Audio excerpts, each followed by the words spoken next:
Bonjour les amis de Toronto.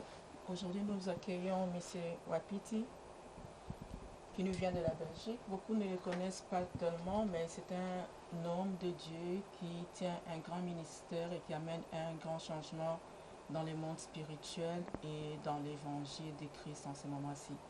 M. Wapiti, bonjour. Oui, bonjour. Bonjour. Vous nous faites un plaisir de débarquer aujourd'hui à Toronto. Quel est le but de votre visite à Toronto?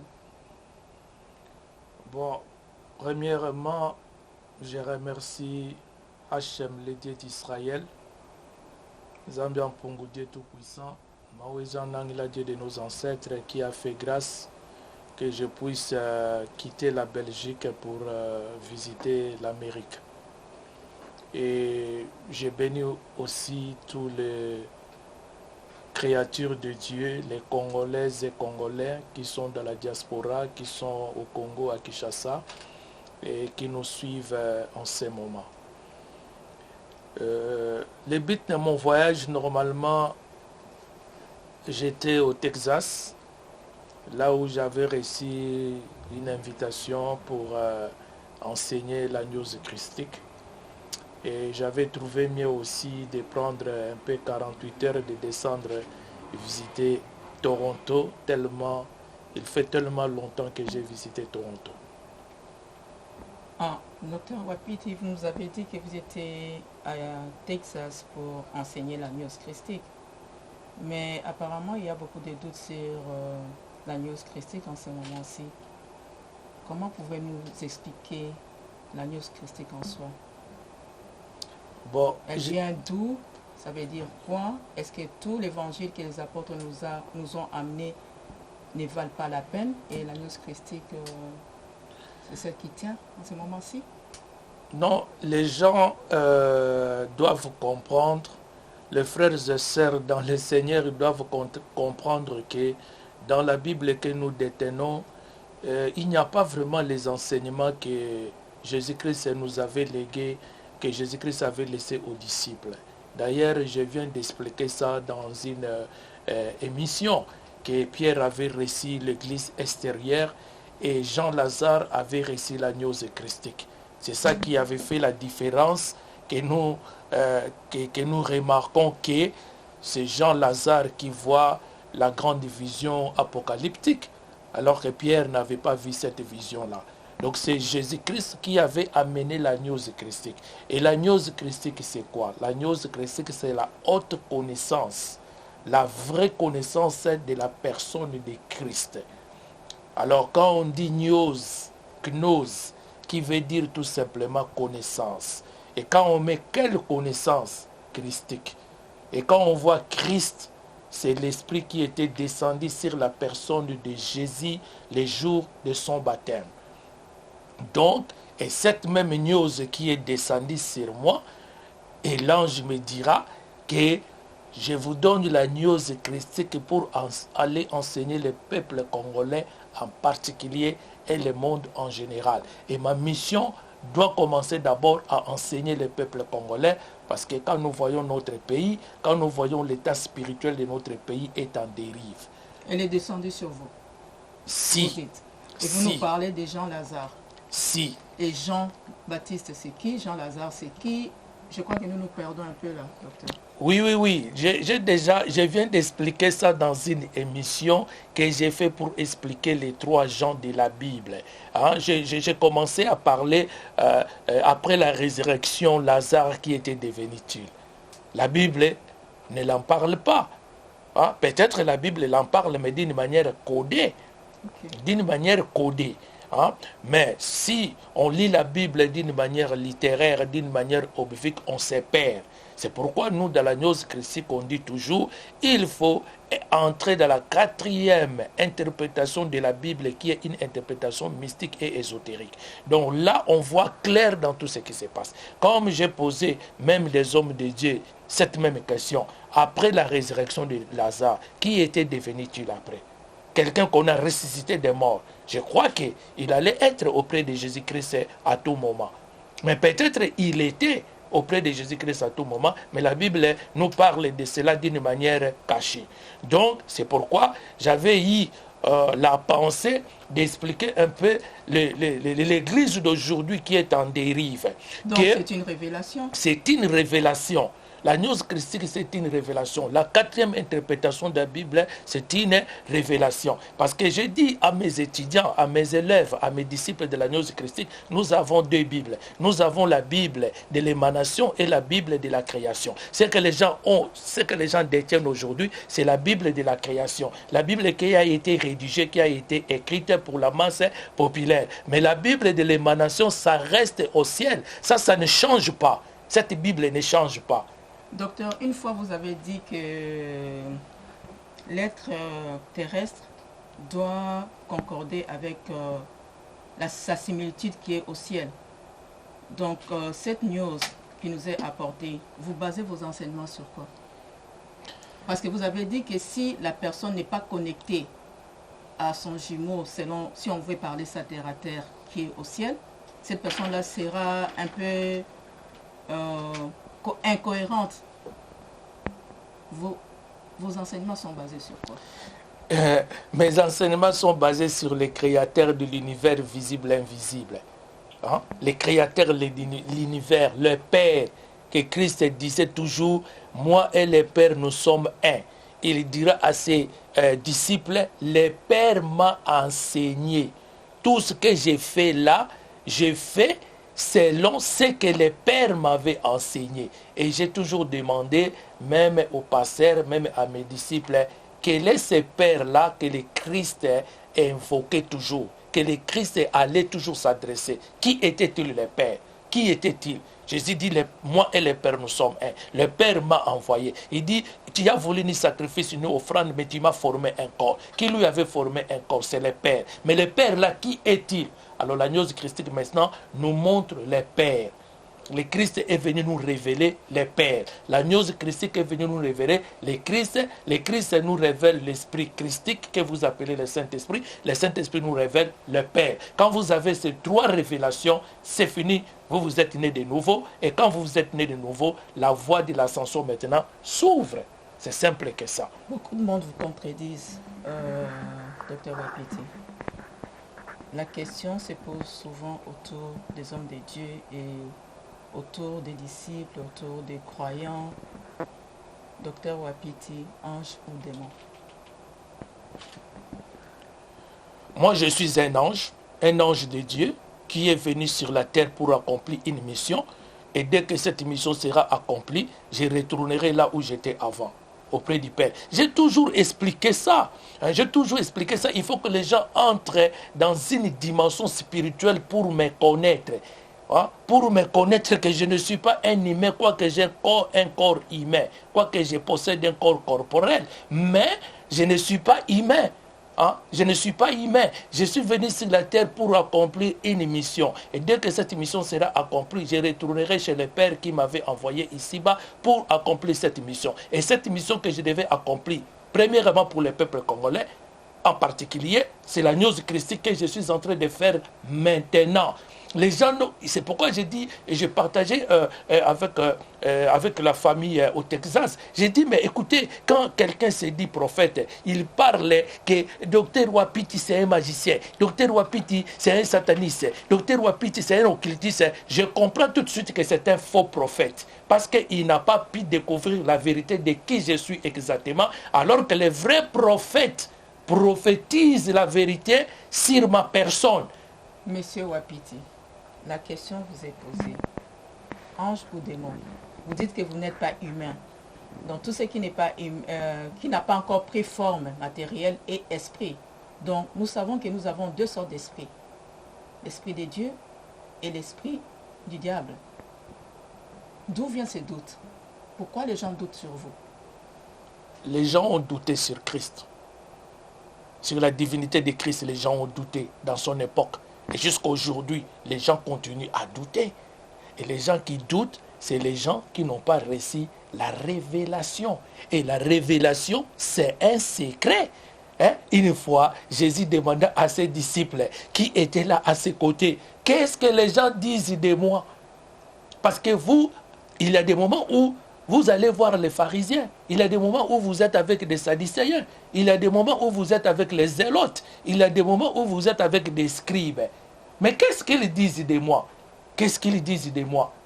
Oh non, les autres disent que tu es Élie. Mais Élie était déjà enlevé.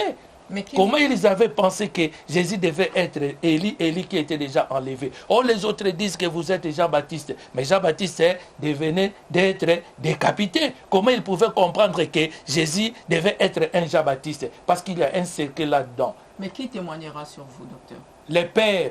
On dit les pères, le Fils et le Saint-Esprit. Quand les trois te témoignent, leur témoignage est véridique, ça ne change pas. Ça ne change pas. Un humain doit changer son témoignage. Aujourd'hui, il dit tu es prophète. Le lendemain, il dit tu es occultiste. Mais l'apôtre Paul, je crois, dans Corinthiens, 2 Corinthiens, nous dit que votre conscience, que votre conscience témoigne.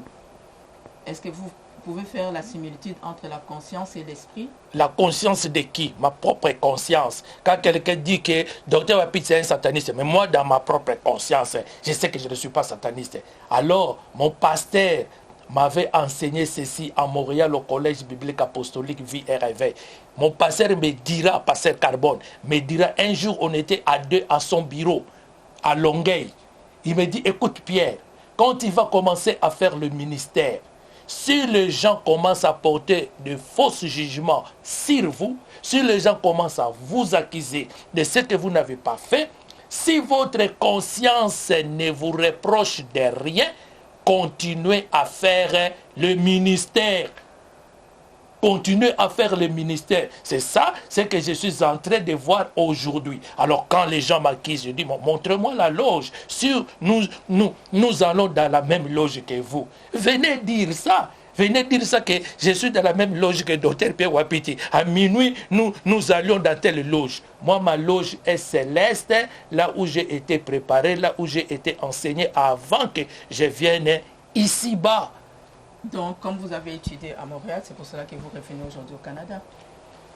Ou bien vous avez une mission aussi pour les peuples congolais de Toronto? J'ai la mission pour les peuples congolais de la diaspora parce que même la diaspora est perdue. C'est pourquoi j'ai toujours signalé que même la diaspora congolaise n'est pas un label de qualité.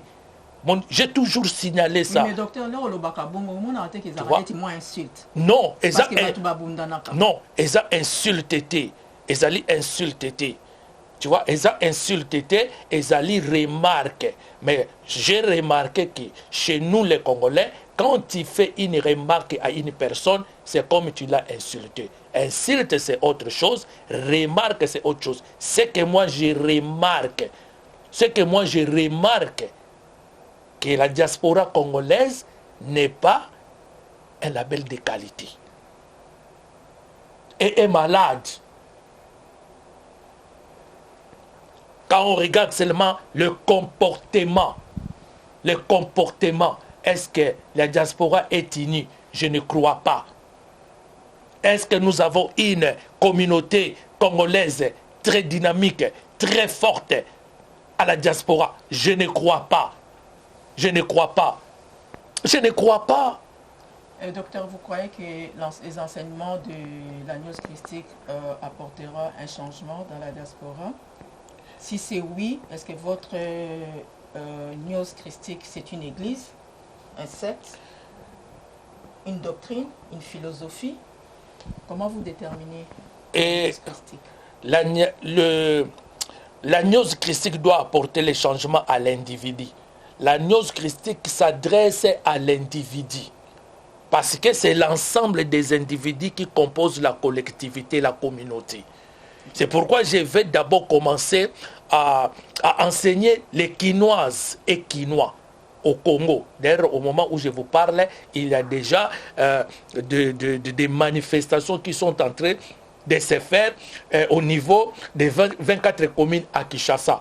J'aimerais voir que Kinshasa soit vraiment mobilisé, révolutionné. Comme j'ai toujours dit, c'est toujours la révolution qui change des choses. Si aussi la diaspora comprenait cela, Si la diaspora ouvrait vraiment leurs yeux spirituels pour comprendre qui je suis exactement, alors ils viendront s'aligner à moi pour que nous puissions apporter cette révélation, cette révolution. Mais docteur, là, vous vraiment apportez un grand chambardement dans la culture congolaise, parce que, ayant fait les études sociaux, tout se base sur l'individu.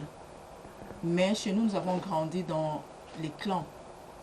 L'individu n'a vraiment pas de place. Comment allez-vous manager, comme on parle en anglais, on dit manager, comment allez-vous gérer cela? Parce que c'est un grand changement. L'individu n'existe même pas. C'est les clans qui existent, c'est les villages qui existent. On a oublié que c'était la personne qui composait une famille et puis après composait un clan. Ici, par exemple, chez les anglophones, on parle en termes d'individu. C'est la personne. C'est la personne en premier. C'est exactement ça. C'est exactement ça. Quand vous parlez des clans, des familles, mais les clans, les familles, elles sont composées des individus. Donc, si l'individu est transformé, et moi, je ne vais pas utiliser les mots changer, moi, je vais utiliser les mots transformer. Hein?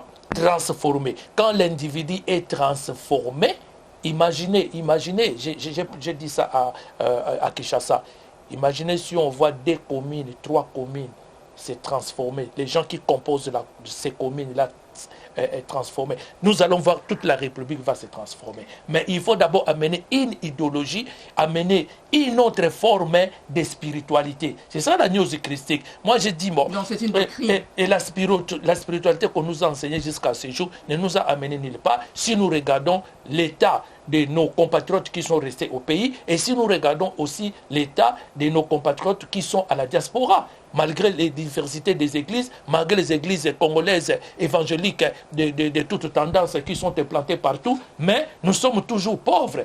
Hein? Nous sommes toujours pauvres. Et quand on voit ceux qui sont restés aussi au pays, ils sont toujours pauvres avec des énormes problèmes. C'est pourquoi, moi j'ai pensé, j'ai dit, il faut amener une nouvelle spiritualité. La Gnose christique, c'est une nouvelle spiritualité. La Gnose christique n'est pas une église. La Gnose christique n'est pas une religion. C'est un courant messianique pour amener la lumière christique dans ce monde en perdition. Ce n'est pas une philosophie, ce n'est pas une église ou une religion ou un mouvement sectaire. C'est un courant messianique. Et ce courant messianique doit commencer au Congo, principalement à Kinshasa, parce que le problème du Congo, c'est la capitale Kinshasa. Si Kinshasa est transformé, le Congo va se transformer sans problème. En tout cas, docteur, il nous faudra une conférence. Il nous faudra une conférence pour qu'on comprenne en profondeur votre pensée et pour que les gens essayent de vous comprendre aussi qui vous êtes exactement. Vous êtes né docteur Wapiti ou vous étiez quelqu'un d'autre? Mais là, je vais parler de quelque chose. Écoutez, Jésus est né dans le ventre de Marie. Et c'est Marie celle qui connaissait la provenance de l'enfant qu'elle portait. Quand les gens jugeaient Jésus, non, les fils de Joseph, les fils des charpentiers. Mais Marie celle qui avait la connaissance approfondie et la révélation sur la personne de Jésus. Marie ne regardait pas Jésus par rapport à son corps corporel. Marie regardait Jésus par rapport à ce qui était à l'intérieur de lui. Je suis humain parce que je dois être dans le monde des humains. C'est pourquoi j'ai ce corps. Mais ce qui est à l'intérieur de moi n'est pas humain. Avez-vous une famille, docteur Wapiti? Mais c'est une révélation. J'ai toujours dit aux gens, quand vous parlez de docteur, mais docteur c'est docteur, Pierre c'est Pierre. Hein? Tu vois? Le docteur c'est l'esprit christique qui est venu s'incorporer avec l'esprit humain. Exactement comme l'esprit christique qui était descendu s'incorporer avec l'esprit humain de Jésus. Avez-vous une famille, docteur? Mais oui, mais corporellement j'ai une famille, humainement j'ai une famille. Comme Jésus aussi avait une famille, avait ses frères, avait ses sœurs. Hein? Êtes-vous dans une communauté à la Belgique, en Belgique là où vous êtes? Parce que même si on suit Jésus, on va voir que Jésus avait une famille, il avait une communauté, bien qu'il était rejeté, mais il avait une communauté. Quand on fait cette traçabilité-là, docteur, c'est pour dissiper un peu le doute qu'il y a en vous, que les gens portent en vous. Parce qu'en entendant votre message, il est profond. Vos enseignements sont profonds aussi, mais il y a toujours un mais. L'Agnos christique, docteur, quand est-ce qu'elle intégrera Toronto ou bien le Canada? Donc, moi, j'aime qu'on parle un peu de l'historique ministériel. Tu vois, il y a eu une émission qui vient de se passer où j'ai parlé de la dîme. On a même exposé une magazine de 2001. Là, j'ai commencé déjà à enseigner. Il n'y avait pas l'Internet. Il n'y avait pas de YouTube. Il n'y en avait pas. Mais dans des magazines, on publiait déjà des sujets que j'ai traités, comme de la dîme et d'autres sujets encore. Tu vois? Donc, moi, je préfère des fois, c'est pourquoi j'avais pensé de faire une émission qui est Dr Pierre Wapiti, un sataniste, un occultiste, selon les uns, donc, un homme de Dieu selon les autres. Nous avons aussi donc, une révélation. J'avais pensé de faire une telle émission. Et là où on pourra même parler de l'historique ministériel. J'ai une historique ministérielle, ma sœur. J'en ai. Comment j'ai accepté Jésus-Christ comme Seigneur et Sauveur, dans quel ministère, qui avait prié pour moi. J'ai même des cassettes de ces pasteurs, prophètes éminents de la RDC. J'ai fréquenté des grandes institutions bibliques pour suivre la formation. Donc je ne suis pas quelqu'un qui est sorti du lendemain et il s'est autoproclamé pasteur comme nous voyons aujourd'hui. Il y a l'historique ministériel. Une fois peut-être, si Dieu nous fait grâce, je vais exposer cela et laisser toujours les journalistes d'aller vérifier tout cela. Parce que quand vous avez des diplômes, on peut... Alain, Augustin, nous avons eu la révélation de poser la question à Dr Wapiti, ange ou démon. Parce que lui avait déjà ça en idée pour faire une émission. Oui, moi je suis un ange parce que j'apporte la paix. Quand j'arrive quelque part, il n'y avait pas la paix, j'apporte la paix. Quand j'arrive quelque part, il y avait des divisions, moi j'apporte l'unité. Quand j'arrive quelque part, il y avait des malades, les malades trouvent la guerre. Rien que pour me voir. Des fois, je ne prie même pas. Rien que ma présence, j'arrive quelque part, même les démons qui faisaient les zigzags, les démons se calment. Après, des fois, je dis, mais comment la sirène que vous prétendez qu'il sortait de ces murs-là, qu'elle sorte aujourd'hui, moi je l'attends, qu'il puisse m'affronter. Et puis, nous avons sirène wana bimité, 1 jour, 2 jours, 3 jours, sirène azo bimate. Alors quand je vais demander aux gens qui font appel à moi, mais pourquoi votre sirène que vous prétendez qu'elle sorte de ces murs, pourquoi il ne sortent pas pendant 3 jours que moi je suis ici? Je dis, il ne peut pas sortir parce qu'il a peur de la capacité spirituelle, de la présence spirituelle que moi je porte sur moi comme une arche. Donc l'arche de l'alliance. C'est exactement ça. Donc les gens, il faut que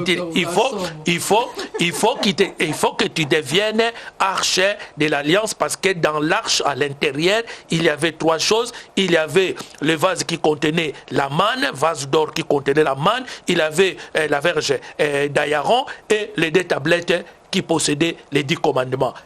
Donc moi je suis l'arche et j'apporte ça à l'intérieur de moi. Et ce que je porte à l'intérieur de moi, ce n'est pas humain. C'est pourquoi je dis je ne suis pas humain. Le docteur n'est pas humain. Il n'est pas humain. Hein? Il n'est pas humain.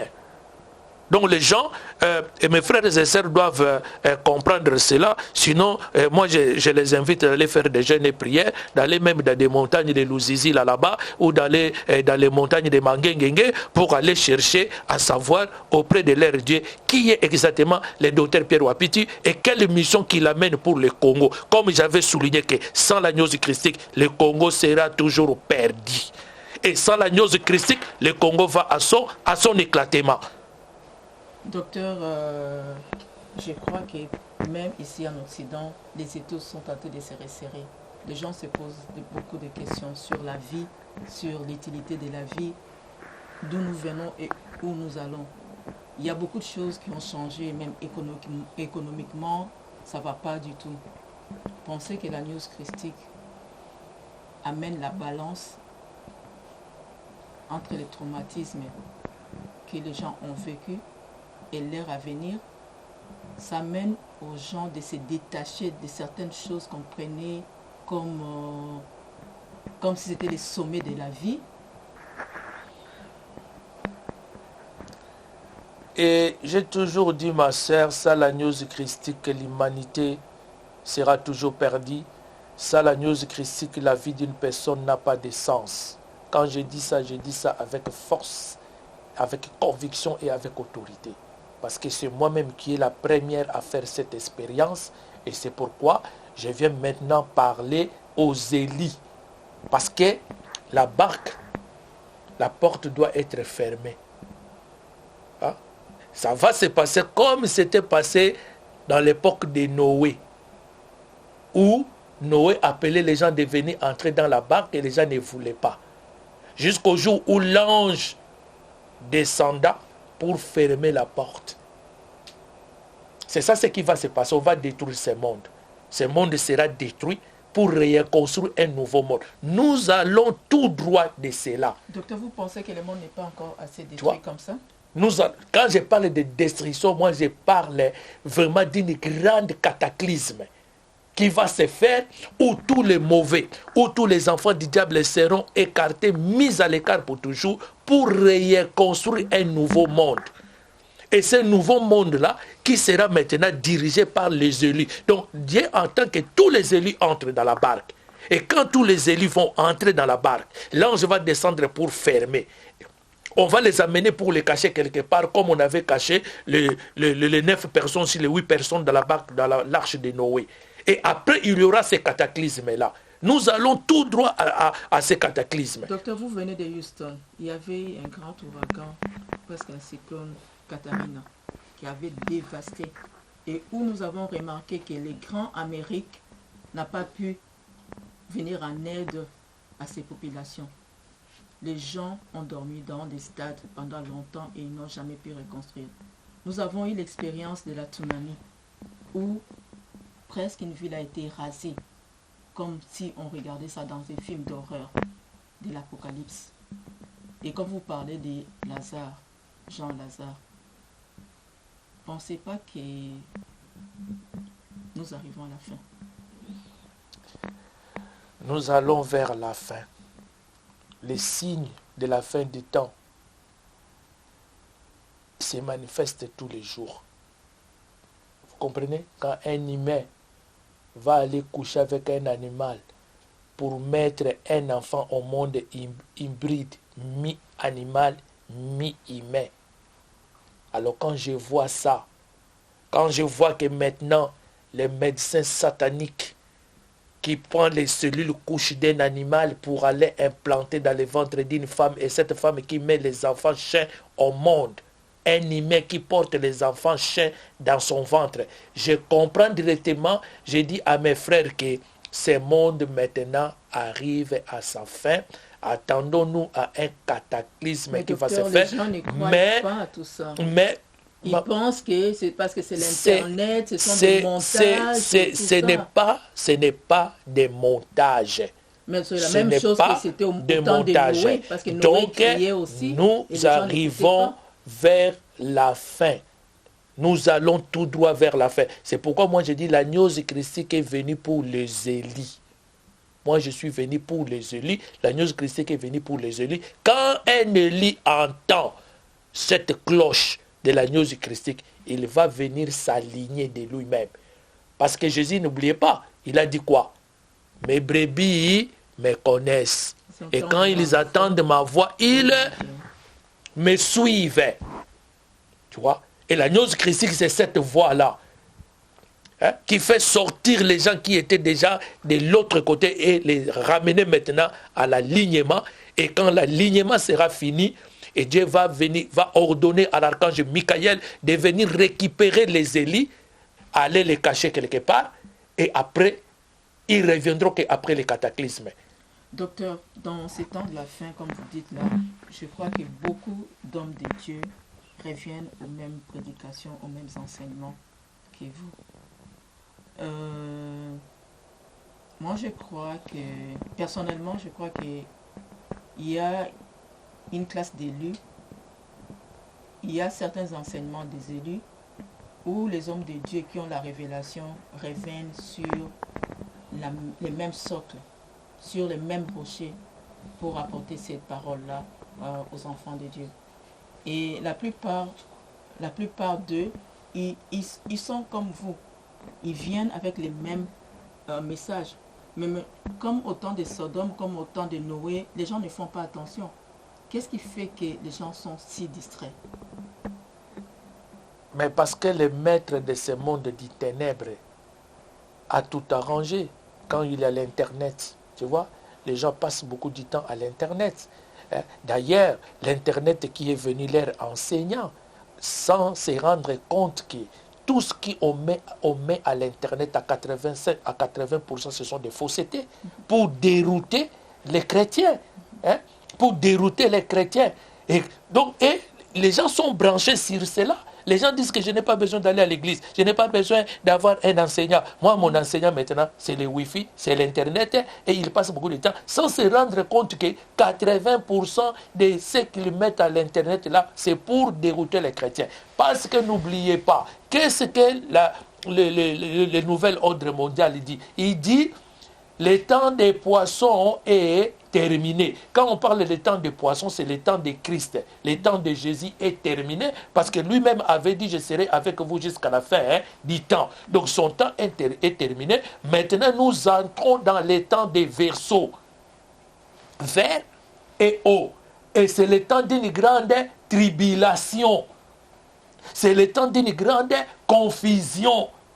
Et ils vont créer cela pour chercher à effacer les noms de Christ.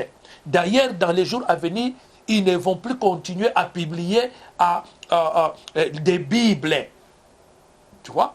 Mais donc, docteur, en parlant de la Bible, je ne vous coupe pas la parole, en parlant de la Bible, j'ai remarqué au Congo, les gens peuvent aller à l'église, mais quand ils sortent de l'église, vous leur demandez de quoi on a prêché, ils ne savent pas. Mais ils connaissent le nombre des miracles, le nombre des chansons dansées et chantées. Mais la profondeur de la parole de Dieu n'est plus enseignée dans des églises. Mais c'est ça ce que je suis en train de dire à mes frères de Lumière, surtout ceux qui sont à Paris. J'ai dit, écoutez, quand ils m'envoient des fois des cassettes, tel a fait tel miracle, tel a fait ceci, moi je dis, écoutez, vous savez ce que Paul a dit aux Romains? Les Juifs cherchaient les miracles. Les Grecs cherchaient la sagesse. Mais nous prêchons Christ ressuscité. Moi, je ne cherche pas des miracles parce que je sais que Jésus-Christ, le Maître, lui-même nous avait déjà prévenu. Plusieurs viendront à mon nom. Amen. Ils feront même des miracles que moi, je n'ai pas fait. Amen. Ils les feront. Pour quel but? Et il dit, si ça sera possible de séduire les élus, il séduira même les élus, sauf moi. Sauf moi, il ne va pas me séduire parce que moi, j'ai la connaissance que Paul avait laissée à la personne de Timothée. Quand il dit, mon fils Timothée, garde bien le dépôt que tu as reçu de moi. Quel était ce dépôt-là? De Chikwa ou des paix? Non, de la connaissance. C'est pourquoi j'ai dit, l'époque où nous sommes, c'est l'époque de la connaissance. Pas l'époque de chercher des miracles, pas l'époque de chercher la sagesse et la philosophie, c'est l'époque de chercher la connaissance. C'est pourquoi lui-même, il dit quoi? Comme tu as rejeté la connaissance, moi aussi je te rejetterai de mon sacerdoce. Il dit la révélation de la parole de Dieu est claire et elle donne de l'intelligence aux simples. Et la parole de Dieu est une lampe à mes pieds et une lumière sur mon sentier. Donc quand j'ai cette connaissance éclaire maintenant mon sentier. Docteur, la femme et je ne vais pas trébucher. La place de la femme dans l'église. Tu vois? Mais la femme, c'est une personne. la femme c'est une personne. Je sais bien que la femme c'est une personne parce que les gens aujourd'hui font allusion à ce que Paul, soi-disant Paul, parce que nous savons dans la gnose christique que cette parole-là, on avait introduit ça dans la Bible dans une période quelconque où Paul n'était plus en vie. Qu'une femme ne peut pas prêcher la parole, une femme doit se taire. S'il a des questions, il doit poser ces questions-là à son mari. C'est faux. Ils ont introduit cette parole dans la Bible. Nous connaissons la période qu'ils avaient introduit cette parole dans la Bible pour bannir la personne de la femme. C'est pourquoi j'ai dit, quand vous détenez la Bible, il faut faire très attention. Il ne faut pas nous parler de l'interprétation biblique ou de l'interprétation littéraire. Il faut entrer dans la quatrième interprétation. Il y a des choses qu'ils ont ajoutées dans la Bible, qu'ils ont mis sur le dos de Paul, alors que l'apôtre Paul n'était plus en vie, il était déjà décédé. Quand nous lisons l'histoire de l'Église, dans l'histoire de l'Église, il y a eu des évangélistes femmes, il y a eu des prophétesses. Donc, alors si... Comme on dit, Dieu ne change pas. Jusqu'à aujourd'hui, on doit avoir des prophétesses femmes, on doit avoir aussi des évangélistes femmes. Docteur, la place de la femme dans la société. Tu vois, la femme a une grande place dans la société. Ça, c'est la révélation de la gnose christique, parce que la femme, c'est la matrice. La femme, c'est la matrice qui nous a tous conçus. La femme, elle est ta maman, à un moment, elle est ta sœur, à un moment, elle va devenir aussi ta femme. Vous comprenez? Donc nous tous, nous venons de cette matrice-là. J'ai compris cela dans la gnose christique. N'oubliez pas que moi, je suis kassaïen. Et chez nous, kassaïen, la femme ne peut pas parler devant un homme. La femme doit se tenir calme, elle doit fermer sa gueule, elle doit fermer sa bouche, il doit être à l'écart. J'ai grandi comme ça.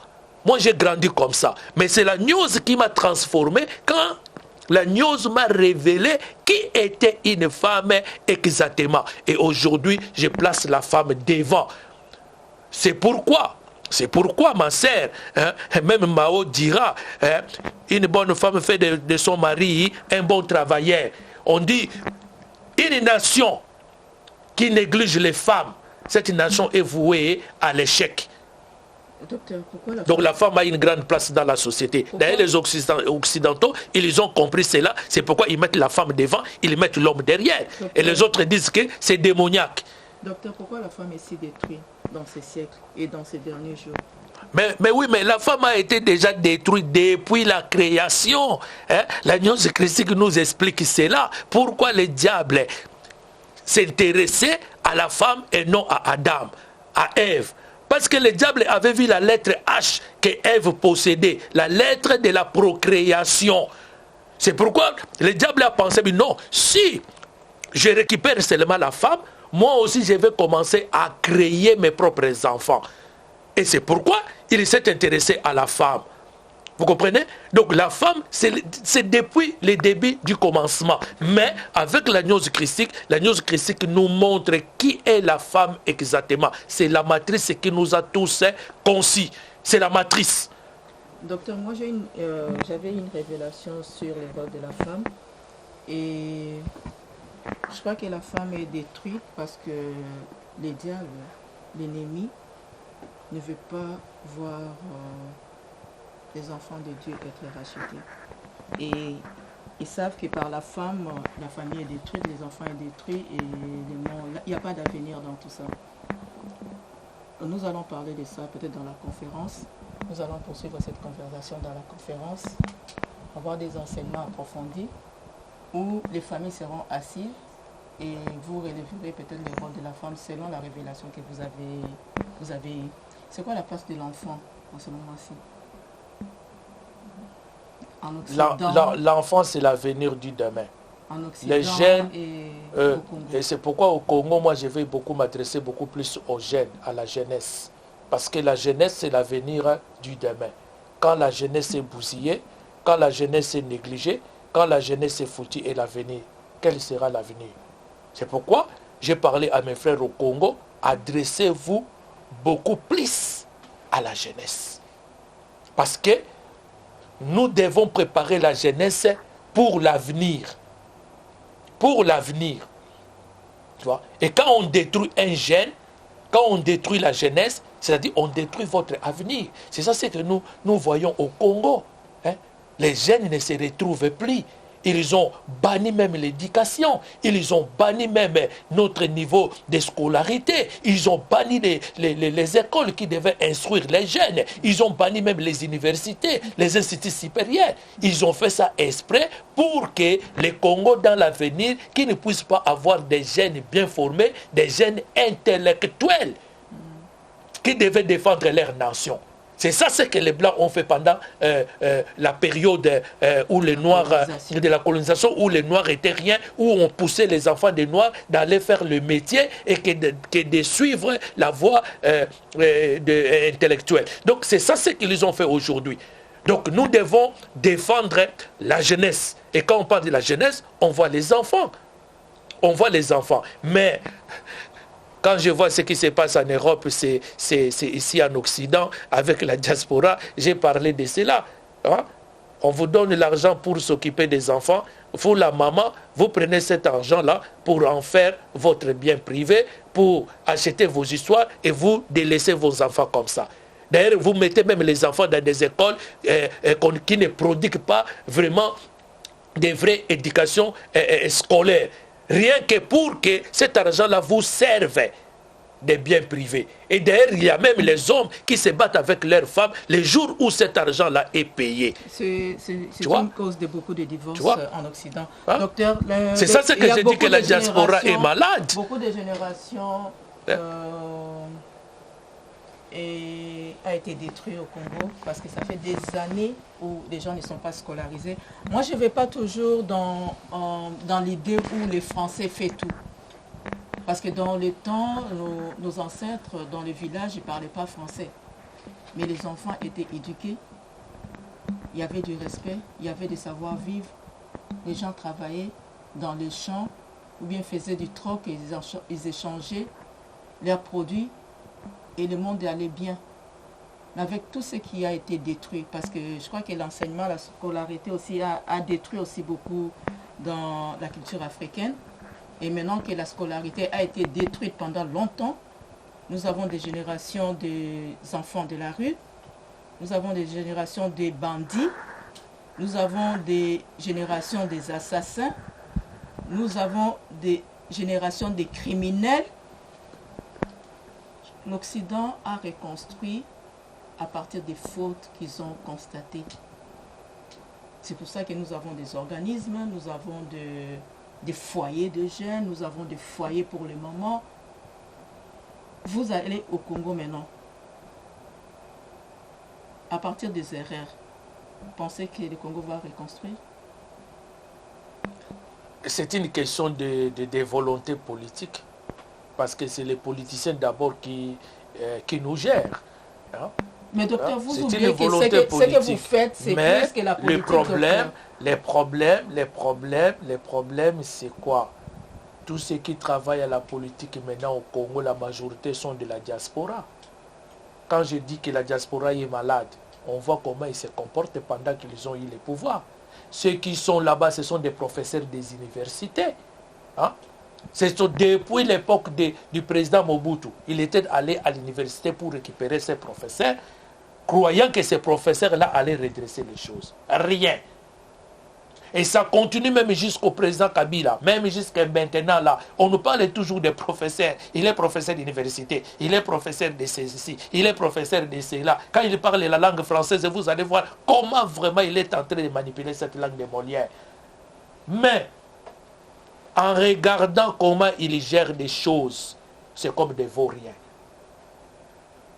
Il manque une chose, la dimension spirituelle, la vraie dimension spirituelle que la gnose christique apporte.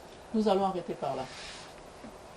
Je crois que nos internautes ont compris qui est Dr Wapiti, c'est-à-dire de déterminer s'il est ange ou démon. Avec tout ce qu'il vient de nous démontrer, tout ce qu'il vient de parler, que chacun reçoive sa part.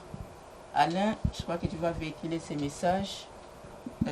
MCD, tu vas véhiculer ces messages. FTR, Tech, Aimé et Augustin, vous allez véhiculer ces messages pour que Toronto se prépare à parler avec l'ange, on peut dire, pour conclure Wapiti. Docteur. Oui, je vous remercie beaucoup de m'avoir fait confiance et puis d'avoir organisé cette interview. Que Dieu vous bénisse, que Dieu bénisse Toronto. Et je crois bien que HM Dieu d'Israël ouvrira grandement sa porte pour que la news christique puisse être, pourquoi pas, installée à Toronto, comme je vis en Angleterre, comme je vis en France, et comme je vois maintenant au Congo, les gens sont mobilisés pour la news christique, pour préparer la diaspora, hein, pour préparer la diaspora spirituellement, parce que l'homme commence d'abord au niveau spirituel. Si le spirituel ne va pas, humainement, ça n'ira pas. Que Dieu vous bénisse. Et les gens qui peuvent prendre contact avec vous, docteur, ils vous contactent comment? Bon, j'ai mon numéro de téléphone dans chacune de mes émissions. Je crois qu'on met mon numéro de téléphone. Donc, je suis joignable 24 heures sur 24 heures, et sauf seulement si je suis en déplacement. Comme maintenant, je suis en déplacement, hein, mon WhatsApp est fermé et tout. Mais quand on m'envoie les messages, en tout cas, quand je lis les messages, j'essaie un peu de répondre aux messages, quoique j'ai beaucoup de travail à faire. Vous pouvez nous rappeler votre numéro de téléphone, docteur? Mon numéro de téléphone, c'est plus 32 466 19 50 87. Plus 32 466 19 50 87. Chers internautes, nous allons arrêter par là. Nous remercions Emery Muzundu pour la prise de vue et Alain sur le compte de Télé 24 et Augustin pour avoir organisé cette interview. Et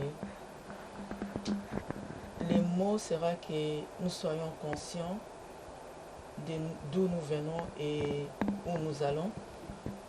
Prendre conscience, c'est-à-dire prendre conscience avec nos familles, avec nos enfants, comme individus en premier et comme communauté.